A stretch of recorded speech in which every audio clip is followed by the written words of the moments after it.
Good morning students. आज हम earthquake engineering का लास्ट चैप्टर पढ़ने वाले हैं, chapter number 18। Chapter number 18 actually case study के बारे में है। जैसे कि कुछ जो ट्रेजेडी इसके पहले हो चुकी है, कुछ आपदाएं जो गुजर चुकी हैं, उनके बारे में हम कुछ केस स्टडी पढ़ेंगे। ठीक है, तो जैसे कि हम जानते हैं कि गत वर्षों में देश में बहुत सारी घटनाएं घटी हैं जो कि काफ़ी ज़्यादा खतरनाक रही हैं, काफ़ी ज़्यादा विकराल रूप धारण कर रही हैं। ठीक है ना, इससे उभरने के लिए देश को काफ़ी ज़्यादा दिक्कतों का सामना करना पड़ा है। ठीक है, काफ़ी ज़्यादा दिक्कत हुई और काफ़ी ज़्यादा लोगों की जान गई। इसमें देश की आर्थिक संपत्ति काफ़ी बहुत बड़ा नुकसान हुआ है। ठीक है, इस वजह से इसको निपटने के लिए सरकार को बाध्य होना पड़ा और सन 2005 में आपदा प्रबंधन एक्ट, ठीक है, आपदा प्रबंधन एक्ट लागू करना पड़ा। तो कुछ जो मेन है हम उन्हीं के बारे में पढ़ेंगे।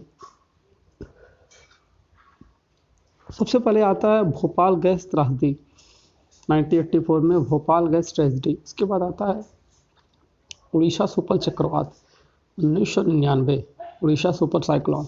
उसके बाद आता है गुजरात में जो भूकंप आया था भुज में, उसके बारे में 2001 के बारे में। फिर सुनामी, दैतनवी सुनामी, समुद्री सुनामी के बारे में 2004। इसके बाद आया था सुनामी कटरीना तूफान जो आया था 2005 में, जिसको हम हरिकेन कटरीना बोलते हैं। ठीक है, इसके बाद मुंबई के धमाके थे, मुंबई बम ब्लास्ट। उसके बाद आता है जापान का सुनामी संकट। ठीक है, तो सबसे पहले हम भोपाल गैस त्रासदी के बारे में पढ़ते हैं। तो हम यहाँ पे देख सकते हैं जो भोपाल जो गैस ट्रेजेडी है, इसमें क्या हुआ था। एक सेकंड में थोड़ी सी साइज को बढ़ा देता हूँ। ठीक है, 15 dpi ठीक रहेगा। इसको यहाँ कर देता हूँ। ठीक है ठीक है, तो इसमें क्या हुआ था, इस आपदा में क्या हुआ था, इस आपदा में भोपाल में एक कंपनी थी जिसमें क्या हुआ था कि मेथाइल आइसोसाइनाइड गैस लीक हो गया था। ठीक है, मेथाइल आइसोसाइनाइड गैस लीक हो गया था, जिसके वजह से वहाँ पे 15,000 लोगों की जान चली गई थी और 5,74,000 लोग अपंग हो गए थे। ठीक है, ये कंपनी एक्चुअली यहाँ पे क्या हुआ था, इंजीनियर्स की कमी की वजह से, अनुभवी लोगों की कमी की वजह से इस प्रकार की दिक्कत हुई थी। 2 फरवरी 1984 को रात को 11 बजे टैंक संख्या 610 में 43 टन मेथाइल आइसोसाइनाइड गैस जो था वो भरा था। ठीक है, और इसमें कहीं से पानी घुस गया। ठीक है, पानी घुसने की वजह से क्या हुआ, उसमें प्रेशर बढ़ना चालू हो गया और 3 दिसंबर 1984 को रात्रि 12 से 45 से लेकर 1:30 बजे के बीच में ये लीक होके पूरे एटमॉस्फेयर में फैल गया। ठीक है, अब मेथिल आइसोसाइनाइड गैस हल्की होती है चूँकि, और ये वायुमंडल में जैसे ही फैल गई, वायुमंडल में फैलने की वजह से ये पूरी तरीके से हवा में मिल गई। हवा में मिलने की वजह से ये सारे पब्लिक, आम जनता को परेशान करने लगी। ठीक है ना, जिससे क्या हुआ, वहाँ के जो आवासीय इलाके हैं वो 6 घंटे के बाद पूरी तरीके से विषैली हो गई और इस तरीके से लगभग 15,000 लोग मारे गए और 5,74,000 जो लोग थे वो छोटे मोटे बीमारी और कुछ खतरनाक बीमारी से पीड़ित हो गए, जैसे कैंसर होता है, रिस्पिरेशन सिस्टम में प्रॉब्लम होता है, कफ होता है, डिसेंट्रिया होता है, चेस्ट पेन हो गया, अलग अलग तरीके की बीमारियों से ग्रसित हो गए। ठीक है, फिर इसके बाद क्या हुआ था, न्यायालय ने कंपनी पर लापरवाही बरतने के लिए पीड़ितों को सहायता के लिए $47 करोड़ का दंड लगाया था। ठीक है, जिसको कंपनी ने कंप्लीट भी किया था। अब दुर्घटना का क्या कारण था, दुर्घटना का सबसे पहले कारण था जहरीली कीटनाशक का लीक होना। जो जहरीली कीटनाशक गैस थी उसके लीक होने की वजह से ये चीज़ का दिक्कत हुआ था। ठीक है, दूसरी बात ये है कि घनी आबादी में ये था। तीसरी बात ये है कि वहाँ के वर्कर्स में और इंजीनियर्स में ट्रेनिंग की कमी थी और उनकी लापरवाही थी। चौथी बात ये आती है कि उत्पादन क्षमता का जो नियंत्रण था वो बाहर से था और फैक्ट्री को घाटे में चलाना था। और सबसे बड़ी जो गलती ये थी कि जो टंकी की धारिता थी वो 50% तक मान्य थी, लेकिन उसमें हम 87 तक गैस भरे थे, 87% तक गैस भरे थे। जिससे क्या हुआ, गैस का जो डेंसिटी है वो ज़्यादा था, धारिता ज़्यादा था, जिसकी वजह से भी ये दिक्कत हुआ। और इसके बाद आता है 5 डिग्री सेल्सियस के नीचे तापमान रखना था, लेकिन जो वहाँ पे तापमान था वो एटमॉस्फेयर पीयर का तापमान था, जिसकी वजह से और भी ज़्यादा दिक्कतें हुई। अब बात ये आती है कि जो वहाँ पे स्प्रेयर्स थी, स्प्रेयर्स की भी काफ़ी ज़्यादा कमी थी, जिसको हम छिड़काव करने के लिए यूज़ में लेते हैं, उनकी भी वहाँ पे काफ़ी कमी थी। ठीक है, अब आगे पॉइंट आता है कि जो वहाँ पे अधिकारी और कर्मचारी थे वो भी काफ़ी गैर जिम्मेदाराना तरीके से अपनी रिस्पॉन्सिबिलिटी को निभाएं, इस वजह से भी ये दिक्कत हुआ। ठीक है, अब बात आती है कि इससे क्या सबक मिलता है। तो सबसे पहले सबक ये मिलता है कि इस तरह की गैस अगर लीक हो जाएगी तो आम जनता में बहुत बुरी तरीके से ये गैस फैलेगा और बहुत सारे लोगों का जान लेगा। ठीक है, और ये चीज़ किसी को पहले से नहीं पता होता है कि इस तरीके की चीज़ हो जाएगी, लेकिन अगर हम पूरी तरीके से सावधानी बरतें तो किसी भी प्रकार की कोई दिक्कत नहीं होगी। ठीक है, अब बात आती है कि इस्पात, पेट्रोल, जैविक रसायन, कागज़ आदि के उद्योगों में जो भी पर्यावरण प्रदूषण फैलाते हैं, ठीक है, उनको आवासीय क्षेत्रों से दूर रहना चाहिए, लेकिन इस केस में ऐसा नहीं हुआ था। ठीक है ना, और तो भोपाल गैस ट्रेजेडी जो हुई थी, इसको देखने के बाद बाकी सारे जो राज्य सरकार है वो काफ़ी ज़्यादा सतर्क हो गए और अपनी फैक्ट्रियों को घनी आबादी से काफ़ी दूर बनाने लगे। ठीक है, इस चीज़ से जो विकसित देश हैं जैसे अमेरिका हो गया, चाइना, अमेरिका हो गया, रूस हो गया और भी बाकी जो देश हो गए, वो भी काफ़ी ज़्यादा इससे सतर्क हो गए। अब बात आगे आती है उड़ीसा के बारे में। ठीक है, उड़ीसा के चक्रवात के बारे में आता है 1999 उड़ीसा सुपर साइक्लोन। भारत के पूर्वी समुद्र तटों में, जैसे कि उड़ीसा जो है, उड़ीसा जो प्रदेश है वो भारत के पूर्वी समुद्री तट से सटा है। ठीक है, तट से सटा है, तो इसमें एक्चुअली क्या होता है, किसी न किसी रूप में बाढ़ आती रहती है, बाढ़, सूखा, चक्रवात आती रहती है। ठीक है, उड़ीसा में काफ़ी ज़्यादा आती है। ठीक है, भारत के चारों समुद्री तट भयानक समुद्री चक्रवात आने की संभावना हमेशा बनी रहती है, उनमें से उड़ीसा एक है। ठीक है, बंगाल की खाड़ी में चक्रवात सबसे पहले उठते हैं और उड़ीसा प्रदेश भी नज़दीक होने के कारण सबसे पहले वहाँ पे आते हैं। ठीक है, तो एक्चुअली हुआ क्या था, अप्रैल और मई के महीने में उड़ीसा के उत्तरी तट की आकृति प्याली नुमा है। ठीक है, कुछ प्याली नुमा है, तो वहाँ पे क्या होता है, पिछले 120 वर्षों से 11 भयानक चक्रवात और 55 तूफानी चक्रवात वहाँ पे आ चुके हैं, जो 3.2 से 5.5 मीटर तक ऊंचे थे। ठीक है, तो अब बात आती है अभी की 1999 में उड़ीसा में सबसे ज़्यादा जो आपदाएं आई थी। ठीक है, जिसमें से 11 दिनों के भीतर 2 चक्रवात आए थे, जिसमें 14 जिले प्रभावित हुए थे। ठीक है, यह 18 अक्टूबर 18 सितंबर अक्टूबर को 1999 को आया था, जिससे शुरू में 4 जिले प्रभावित हुए थे और इसकी जो स्पीड थी वो 200 किलोमीटर पर आवर के करीब थी। उसके बाद 29 तारीख को आया था ये 10:30 बजे। इससे क्या हुआ था, इससे लगभग 14 या 15 जिले प्रभावित हुए थे। इसकी जो स्पीड थी वो 250 से 300 किलोमीटर पर आवर थी और इसके जो सर्ज की ऊंचाई थी वो 7 से 10 मीटर के करीब थी। ठीक है,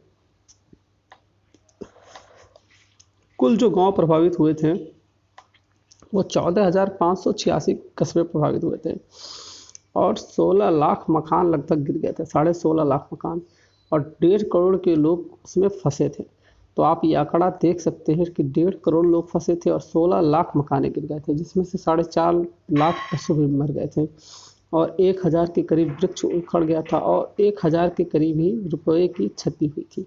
ठीक है, अब बात ये आगे आती है कि इसके पुनर्वास या पुनर्स्थापना के लिए क्या किया जाना चाहिए। ठीक है, अब ऐसे ही सीजर में चक्रवात आया था 2007 में। ये भी क्या है, बांग्लादेश में सीजर चक्रवात आता रहता है, तो इस तरीके से वहाँ से भी चक्रवात आया था। ठीक है, ये काफ़ी ज़्यादा खतरनाक था, इसीलिए इसको नाम दे दिया था आई ऑफ द साइक्लोन। ये साइक्लोन का एक आग टाइप का। ठीक है, अब हम पढ़ते हैं कि भुज में जो भूकंप आया था, जैसे जैसे हम जानते हैं कि 26 नवंबर 2001 को प्रातः 8:46 पे जब संपूर्ण भारत स्वतंत्रता दिवस मना रहा था, गणतंत्र दिवस मना रहा था, तो उस टाइम यहाँ पे भी गणतंत्र दिवस मनाया जा रहा था। तभी अचानक 7.8 मैग्नीट्यूड का भूकंप आया, जिससे 2,500 लोग मर गए और 3,500 लोग घायल हो गए। 11,500 के करीब मकानें ध्वस्त हुए थे और 28,000 मकानें क्षतिग्रस्त हो गई थी। ठीक है, ये इसलिए हुआ था कि जो वहाँ पे मिड टेक्टोनिक प्लेट था, वो टेक्टोनिक प्लेट क्या हुआ था, वो खिसक गया था। इसके वजह से ये दिक्कत हुई थी। यह जो था, यह 100 किलोमीटर का इसका फोकस था। फोकल डेप्थ इसका जो था वो 6 किलोमीटर का था। ठीक है, और इसमें लगभग 8,000 गांव जो थे वो पूरी तरीके से प्रभावित हो गए थे। आप इन डायग्रामों में अच्छी तरीके से देख सकते हैं कि जो रेलवे स्टेशन है, जो कॉम्प्लेक्स है, जो बिल्डिंग है, ये किस तरीके से हुआ है। ठीक, अब बात आती है कि इसके जो झटके थे वो राजस्थान, मध्य प्रदेश, मुंबई, उत्तर प्रदेश, धर्मशाला और बाकी पाकिस्तान, नेपाल, बांग्लादेश तक महसूस किए गए थे। ये अब तक का काफ़ी ज़्यादा खतरनाक भूकंप था, जिसमें इतने सारे जो अगल बगल के देश हैं और अगल बगल के स्टेट हैं वो भी प्रभावित हुए थे। ठीक है, इसमें लगभग 14,000 लोग मरे थे और 1.67 लाख लोग जख्मी हो गए थे। ठीक है, तो ये काफ़ी ज़्यादा भयानक थी। अभी ऐसा कोई बहुत रेयर ही आता है। ठीक है, तो आप यहाँ पे कुछ डाटा देख सकते हैं। मैं आपको अगर यहाँ पर डाटा दिखाने की कोशिश करूँ तो ये डाटा आप देख सकते हैं। ये टोटल टन में है, कितनी सामग्री वहाँ पे खर्च हुई थी। राहत वस्तुएं जो वितरण की गई थी उसका डाटा आप देख सकते हैं। राहत कार्य में कर्मी जो लगे थे टोटल, वो आप देख सकते हैं। उपकरण व उपस्कार जो लगे थे वो भी आप देख सकते हैं, और सैन्य सहायता जो लगा था वो आप भी देख सकते हैं। ये काफ़ी ज़्यादा खतरनाक डाटा है स्टूडेंट्स। अब बात आती है कि इससे सबक क्या मिलता है। सबक हमको ये मिलता है, अगर 24 से 72 घंटे पहले बचाव कार्य अच्छे से प्रिपेयर हो जाए तो हम काफ़ी हद तक बच सकते हैं। ठीक है, अगर हम BIS के पैमाने पे अपनी बिल्डिंग्स को बनाते हैं, BIS के पैमाने पे अगर हम अपनी बिल्डिंग्स को बनाते हैं तो भी हम काफ़ी तरीके से इन दिक्कतों से बच सकते हैं। ठीक है, और बात आती है, अब बात आती है कि जो रेस्क्यू टीम है, जो बाकी सारी चीज़ें हैं, वो अपना काम जो है वो तत्पर से करते रहे पूरी तरीके से, तो भी इसमें मदद मिल सकती है। और इस तरीके के मौक़ों पर हमको ये चाहिए कि जो भी वहाँ की आम पब्लिक है, आम जनता है, जो भी कुछ हेल्प कर पाए वो हेल्प करे। और वहाँ पे राज्य सरकार जो है, जो केंद्र सरकार है और बाकी सारे लोग क्या हैं, वो भी पूरी तरीके से उनका हेल्प करें। अब बात आता है उत्तर भारत की बाढ़ के बारे में। ठीक है, उत्तर भारत में जैसा कि हम जानते हैं हमेशा वहाँ पे क्या आता है, बाढ़ आते रहता है।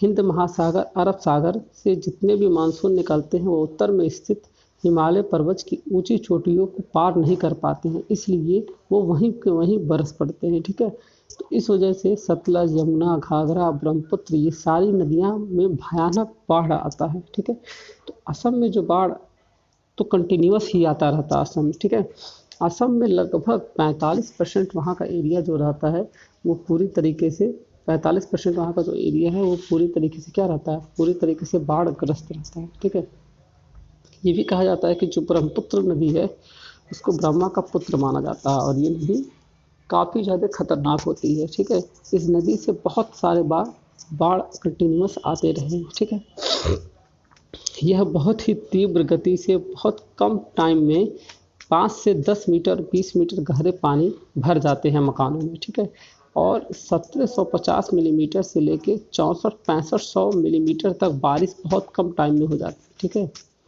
ब्रह्मपुत्र नदी की जो लंबाई है घाटी की वो लगभग 640 किलोमीटर है और इसकी कुल लंबाई 3000 किलोमीटर है। ठीक है, इसके 13 उपनदियाँ हैं, इसलिए 13 नदियों से मिलकर बना है, आप ऐसा बोल सकते हैं। ठीक है, अब बात आती है ब्रह्मपुत्र के बाढ़ के बारे में। तो 2004 के अंतिम सप्ताह में कुछ प्रदेश जैसे अरुणाचल प्रदेश, मेघालय, नागालैंड, में दूर दूर तक भारी बारिश हुई, जिसके कारण क्या हुआ, जो ब्रह्मपुत्र नदियां हैं या उपनदियां हैं उनमें भयानक बाढ़ आ गई। भयानक बाढ़ आने की वजह से क्या हुआ, वहाँ के अगल बगल की 27 जिलों में पूरी तरीके से पानी भर गया। जो भी वहाँ पे ढांचे थे जो उनको रोक सकते थे वो पूरी तरीके से टूट गए, फूट गए, प्रभावित हो गए।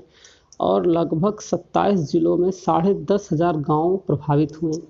इससे 1-1.5 करोड़ लोग लगभग प्रभावित हुए थे और 253 लोगों की मौत हुई थी। 30,000 पशु मारे गए थे और 5-5.5 लाख के करीब मकान जो थे वो ध्वस्त हुए थे और लगभग 12,47,850 हेक्टेयर की जो ज़मीन थी, फर्टाइल ज़मीन थी जहाँ पे खेती लगी थी, वो ज़्यादा नुकसान हो गई। ठीक है, ये सारा जो डाटा है यूनिसेफ की तरफ से लिया गया और यूनिसेफ की इसमें बहुत ज़्यादा सहायता की थी। ठीक है, अब बात आती है कि बाढ़ से क्या सबक मिलता है। तो जो निचले क्षेत्र हैं, बाढ़ संभावित क्षेत्र हैं, वहाँ लोगों को बसने से रोकना चाहिए, वहाँ लोगों को कम से कम बसने के लिए वो करना चाहिए। अब बात आगे आती है कि जो भी नगरें हैं, जो भी बस्तियाँ हैं, ठीक है, उनके किनारे किनारे ऊंचे ऊंचे वाल बना देना चाहिए कि जिससे हम इससे काफ़ी हद तक बच सके। और कभी कभी क्या होता है, नदियों में सिल्ट जम जाने के कारण भी क्या होती है, इसकी जो गहराई होती है वो घट जाती है, गहराई घट जाती है, जिसके कारण भी बाढ़ आता है। समय समय पर सिल्ट क्या है, सिल्ट को निकालते रहना चाहिए। ठीक है, सिल्ट मतलब जो बालू हम घरों में यूज़ करते हैं वही बालू। ठीक है, बाढ़ के समय लोगों को पहले ही सूचना दे दी चाहिए, चूँकि ये प्रिडिक्टेबल है, इसके बारे में हम पता कर सकते हैं, इस वजह से पहले से ही हम चेतावनी दे सकते हैं। ठीक है, घोर वर्षा होने पर चेतावनी देती रहनी चाहिए और हम अगर चाहें तो अगल बगल हम जाके बच सकते हैं। ठीक है, उसके बाद क्या होता है, अगर इस तरह का केस आ गया है तो वहाँ पे गवर्नमेंट जो है, वहाँ की लोकल गवर्नमेंट और वहाँ की मेन गवर्नमेंट मिलके काफ़ी ज़्यादा भी मदद कर सकती है। अब बात आती है कोसी बिहार की बाढ़ है। ठीक है, तो बिहार में जैसे कि हम जानते हैं कोसी नदी है, तो कोसी नदी में जो बाढ़ आया था वो नेपाल के तिब्बत जो एरिया है वहाँ पे 60,000 वर्ग किलोमीटर स्क्वायर में बाढ़ का पानी जमा था। तो इनके पानी वहाँ पे छोड़ने की वजह से भी बाढ़ आया था।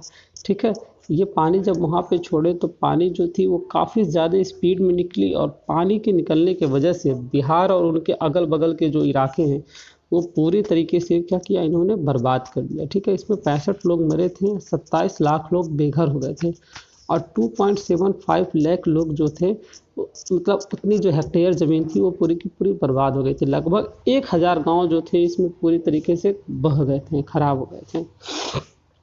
अब बात आती है सुनामी की। तो सुनामी जो होता है ये मेनली समुद्र में ही आता है। दक्षिण व दक्षिण पूर्वीय एशियाई देश में जो हिंद महासागर की तली से सटे हुए हैं वहाँ पे अक्सर भूकंप और तूफान आते रहते हैं। ठीक है, और काफ़ी ज़्यादा वहाँ पे खतरनाक बारिश भी होती है। ठीक है, तो इसी वजह से समुद्री दैत्यनिक सुनामी का इसको नाम दिया गया है। ठीक है, 2004 में इसलिए दिया गया है क्योंकि 2004 में इसकी संख्या काफ़ी ज़्यादा थी।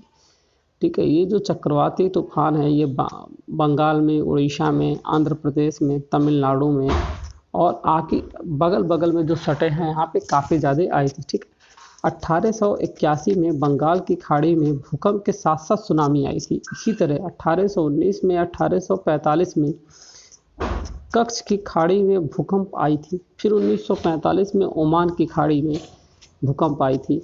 उसके बाद इसमें जो सुनामी आई थी उसकी जो लहरें थी वो 12 से 15 मीटर ऊंची ऊंची तक थी। अब हम बात आते हैं 2004 में। तो 26 सितंबर 2004 को दिन रविवार पूर्णिमा को 6:28:53 पर उत्तरी सुमात्रा इंडोनेशिया के पश्चिमी तट पर, ठीक है, 8.9 परिमाण रिक्टर पैमाने पर भीषण भूकंप आया और भूकंप के बाद इनके झटकों के प्रभाव की वजह से जो वहाँ पे सुनामी थी वो सुनामी पैदा हुई और जो इसका फोकस था, जो फोकल डेप्थ था वो 160 किलोमीटर था। ठीक है, और समुद्र तल में 31 किलोमीटर था। ठीक है, वैसे भी हम जानते हैं कि ये जिस जिस एरिया से घिरा है वो उसको रिंग ऑफ फायर कहा जाता है। ठीक है, भूकंप की भाषा में इसको आग का गोला कहा जाता है क्योंकि विश्व के 81% भूकंप जो हैं वो इसी एरिया में आते हैं। ठीक है, जैसे कि Indonesia, Thailand, Singapore, Myanmar, Bangladesh, Bharat, Sri Lanka, Maldives और शमोलिया। ठीक है, अब बात आती है कि इस भूकंप के कारण बहुत ज़्यादा वहाँ पे विपत्ति आई थी। 700 से 800 किलोमीटर पर आवर की स्पीड से हवा चल रही थी। ठीक है, और 8000 किलोमीटर दूर स्थित भी जो तट थे, जो लोग थे, उनको भी ये प्रभावित किया था। लोग घरों से बाहर निकलते थे तो उनके होश उड़ जाते थे। ठीक है ना। National aeronautics and space administration NASA के अनुसार जो था, ये लगभग इंडोनेशिया टापू 20 मीटर तक अपनी जगह से सरक गया था। टोटल 20 मीटर, आप सोच सकते हैं। ठीक है, ये सुनामी की श्रृंखला 3 थी। ठीक है, 10 से 30 मिनट के अंतराल पे ये आई और लगभग 2.8 लाख लोग मरे थे। ठीक है, 25 जवान जो थे वो समुद्र में बह गए थे, 77 लापता हो गए थे, 11,545 करोड़ रुपए की नुकसान हुई थी।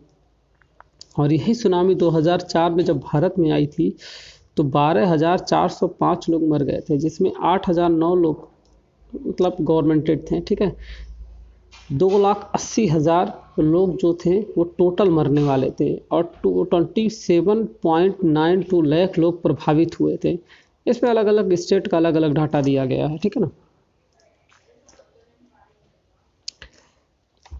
बात आती है कि सुनामी का कारण क्या था। तो सुनामी के बहुत सारे कारण होता है, आपको बताए हैं। जैसे कि सुनामी का सबसे पहला जो कारण है वो अर्थक्वेक है। अगर अर्थक्वेक आता है और टेक्टोनिक प्लेट्स में कोई भी मूवमेंट होता है तो सुनामी हो जाता है। उसके बाद आता है एटॉमिक एक्सप्लोजन। किसी भी प्रकार की अगर एटॉमिक एक्सप्लोजन होती है, किसी भी तरीके की बम की टेस्टिंग होती है,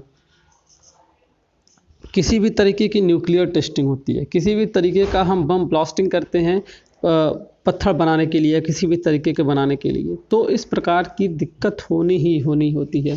ठीक है, अब जैसे कि आप जानते हैं कि पहाड़ी एरियो में भूकंप ज़्यादा आते हैं।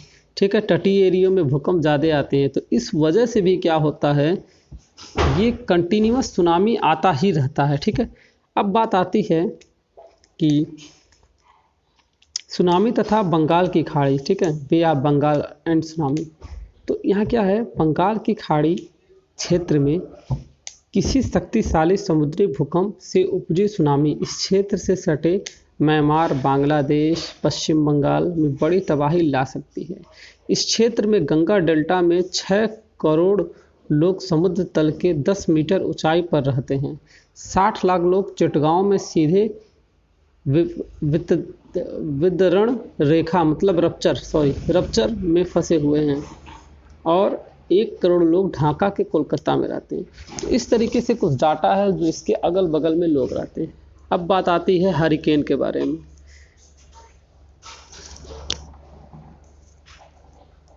अमेरिका में सन 2005 में एक हरिकेन आया जिसका नाम रखा गया कटरीना।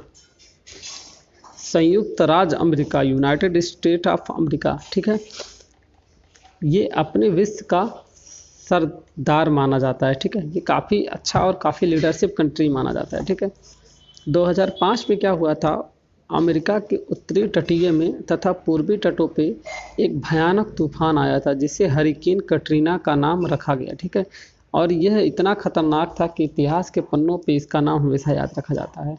25 सन 2005 को फ्लोरिडा में के समुद्री तट पे अटलांटिक कटरीना तूफान उठा। शुरू में यह 1 वर्ग किलोमीटर का तापमान था, लेकिन इसकी स्पीड बढ़ती गई और ये काफ़ी ज़्यादा हो गया। उस समय इसकी स्पीड जो थी वो 130 किलोमीटर पर आवर की स्पीड थी और 460 मिलीमीटर बारिश हुई थी।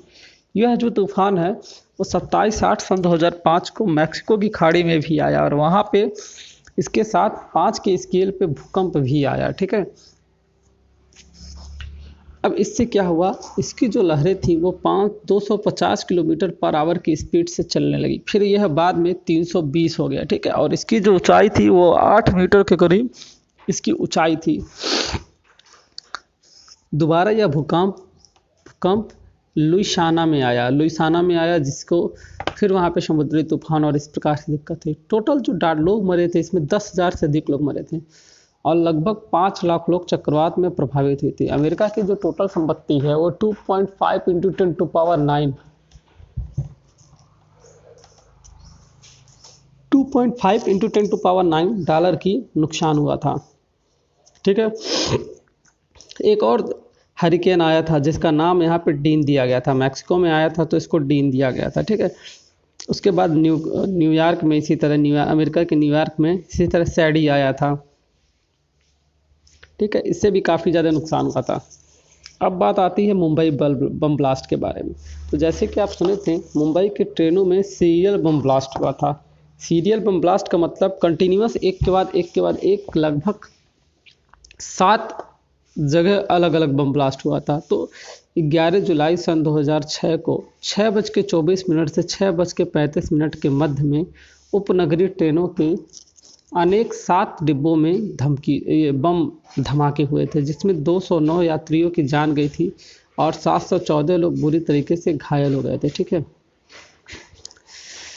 इसमें RDX-1 अमोनियम नाइट्राइड का प्रयोग किया गया था। ठीक है, इससे जुड़े जो स्टेशन थे, माहिम था, मतुंगा रोड था, बांद्रा था, खेर रोड था, जगोश्री था, अन्य जो थे ये सारे के सारे प्रभावित हुए थे। ठीक है, इसमें गवर्नमेंट ने तुरंत बचाव कार्य भेजा और सारी चीज़ों का वो किया। उसके बाद आता है 26/11/2018 का मुंबई नरसंहार। ठीक है, 26/11/2008 को क्या हुआ था, रेलवे स्टेशन पे 10 पाकिस्तानी आतंकी घुस गए थे और छत्रपति शिवाजी टर्मिनल जो रेलवे स्टेशन है वहाँ पे सोए लोगों पे अंधाधुंध गोलियां बरसाना चालू कर दी, जिससे बहुत भारी मात्रा में वहाँ पे लोग मरे थे। और वहाँ पे जो बंदूकों का यूज़ किया गया था वो AK-47 और AK-56 राइफल्स का यूज़ किया गया था। मशीन गन थी, automatic machine gun, hand grenade और RDX का प्रयोग किया गया था। यह हमला लगभग 59 घंटे तक चला था, जिसमें स्थानीय पुलिस, सुरक्षा दल, NSG कमांडो डटकर सामना किया और 9 आतंकवादियों को मार गिराया। ठीक है, शेष एक को जीवित पकड़ लिया गया। ठीक है, जिससे कराची से सर्किट क्षेत्र में आए। यह दोनों एक बार फिर विवादित हो गए थे। ठीक है, इसमें लगभग 198 लोग मरे थे, 400 से अधिक लोग घायल हो गए थे और 30 सुरक्षाकर्मी और 23 विदेशी नागरिक जो थे वहाँ पे ठहरे हुए थे। इसी तरह मुंबई में कंटिन्यूअस धमाके होते रहे हैं। तो 12 मार्च 1993 को 1:30 से 3:40 पे मुंबई के होटलों में, मुख्य कार्यालयों में, स्कूटर्स में, बहुत सारे मोटरसाइकिलों में बम फटने के धमाके होते रहे हैं। अब बात आता है जापान का परमाणु संकट। जैसे कि जानते हैं कि भूकंप, सुनामी तथा परमाणु रिसाव, यह तीनों के तीनों चीज़ जापान में घटती रहती हैं। 2011 में जापान में क्या हुआ था, भूकंप से सुनामी आया था। ठीक है, यह काफ़ी ज़्यादा खतरनाक था। 11 मार्च 2011 को जापान में 8.9 रिक्टर का भूकंप आया था। उस भूकंप के आने की वजह से वहाँ पे सुनामी आया, जो पिछले 140 वर्षों के रिकॉर्ड को तोड़ दिया। यह काफ़ी ज़्यादा खतरनाक था। इसमें जो वहाँ की राजधानी टोक्यो है वो पूरी तरीके से टोक्यो ख़त्म हो गया था। वहाँ की बिजली व्यवस्था पूरी तरीके से कट गई थी। ठीक है, इस सुनामी में लगभग वहाँ पे 5 से 6 जो शीतलन ग्रह थे वो पूरी तरीके से बर्बाद हो गए थे। वहाँ पे जो बिजली घर है, जो पानी की व्यवस्था है, वो पूरी तरीके से ख़त्म हो गई थी। अब आपको हम एक फिगर दिखाते हैं। इस फिगर से आप देख सकते हैं। ठीक है, इस डायग्राम में आप अच्छी तरीके से देख सकते हैं। इस डायग्राम में क्या हुआ था, जो यहाँ पे यूरेशियन प्लेट है, ये यहाँ पे भूकंप का जो उत्केंद्र था ये वाला एरिया था। ठीक है, भूकंप का उत्केंद्र ये था। उत्तरी अमेरिका प्लेट यहाँ पे है, ये आपका प्रशांत महासागर है, ये उत्तरी प्रशांत महासागर है, ये प्रशांत प्लेट है। ठीक है, तो ये यहाँ पे जापान है। जैसे कि आप देख रहे हैं, जापान इन सारे एरियो से क्या है, जापान इन सारे एरियो से घिरा है। इस वजह से जो इसका इफेक्ट था वो जापान में काफ़ी ज़्यादा था और टोक्यो जापान का पूरी तरीके से ख़त्म हो गया था। ठीक है ना, ये काफ़ी ज़्यादा उस समय के एज से ये काफ़ी ज़्यादा क्या था, काफ़ी ज़्यादा खतरनाक था। ठीक है, इसके विकिरण के जो प्रभाव थे वो लगभग यहाँ से 20 किलोमीटर आबादी में तक हो गए थे। ठीक है ना, अब जो परमाणु बिजली घर के प्रबंधक ने रेडियोधर्मी जल के रिसाव को रोकने के लिए संयंत्र में आई दरारों को रसायन भर दिया गया। ठीक है, फिर उसके बाद उसकी स्थिति क्या हो गई थी, नॉर्मल हो गई थी। ऐसे ही 11 मार्च 2011 को विनाशकारी भूकंप आया था। सुनामी से जापान में 10,000 से ज़्यादा लोग मर गए और 15,000 लोगों की भुखमरी हो गई। ठीक है, तो इस तरीके से ये चैप्टर हमारा ख़त्म होता है। जैसे कि आप जानते हैं, जो भी था मेन में डाटा हम आपको सारी चीज़ें इसमें बता दी हैं। ठीक है, इस तरीके से पूरा का पूरा हमारा अर्थक्वेक ख़त्म होता है, क्योंकि अब अर्थक्वेक में बाकी तो कुछ रह नहीं गया है। ठीक है ना, तो चलते हैं स्टूडेंट्स, बाय।